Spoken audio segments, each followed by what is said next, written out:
ഇപ്പോൾ B J പിക്കാരല്ലാത്ത ഒരു വ്യക്തി അല്ലെങ്കിൽ ആർ എസ് എസോ ബി ജെ പി ഒന്നും അല്ലാത്ത ഒരു വ്യക്തി പോലും ഇന്നിപ്പോൾ ക്ഷേത്രത്തിൽ പോയി കഴിഞ്ഞാൽ വിശ്വാസിയാണെങ്കിൽ പുറത്തേക്ക് ഇറങ്ങി വന്നിട്ട് ഈ നെറ്റിയിലെ ചന്ദനം മായ്ച്ചു കളയും.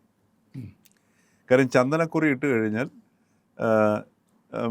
ഒരു വ്യക്തി ഈ പറഞ്ഞതുപോലെ ആർ എസ് എസ്സുകാരനാണോ അതല്ലെങ്കിൽ ബി ജെ പിക്കാരനാണോ എന്ന് മുദ്ര കുത്തും എന്നുള്ളൊരു പൊതുബോധം കേരളത്തിൽ സൃഷ്ടിച്ചെടുക്കുന്നതിൽ ഇവിടുത്തെ നമ്മുടെ ബുദ്ധിജീവികളും മാധ്യമപ്രവർത്തകരും രാഷ്ട്രീയക്കാരതിനകത്തില്ല. ശരിക്കും നമ്മുടെ ഇപ്പോൾ സക്കറിയ പോലുള്ള ബുദ്ധിജീവികളൊക്കെ സാഹിത്യകാരന്മാരൊക്കെ അതിനകത്തൊക്കെ നിർണായക പങ്ക് വഹിച്ചിട്ടുണ്ട്.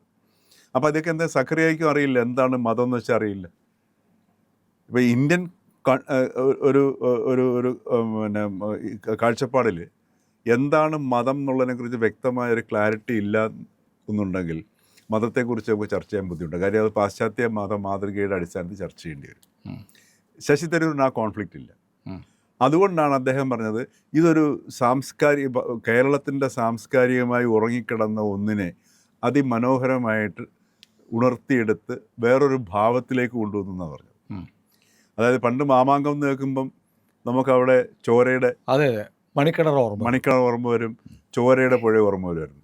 ആ സ്ഥാനത്ത് അതിമനോഹരമായ ഒരു ശില്പഭംഗിയോട് കൂടിയുള്ള ഇപ്പം ഗംഗാ ആരതിയാണെങ്കിലും ജനങ്ങൾ മനോഹരമായ ഒരു കാഴ്ചയാണ്.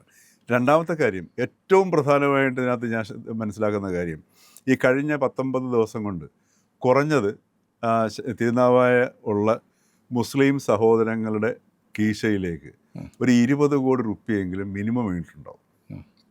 ആ തിരുനാവായി പോയിട്ടുള്ളവർക്കറിയാം ഈ ഉത്സവം ആചാരപരമായി നടത്തിയത് അവിടെ വന്നിട്ടുള്ള സ്നാനത്തിന് വന്ന ആൾക്കാരാണ്.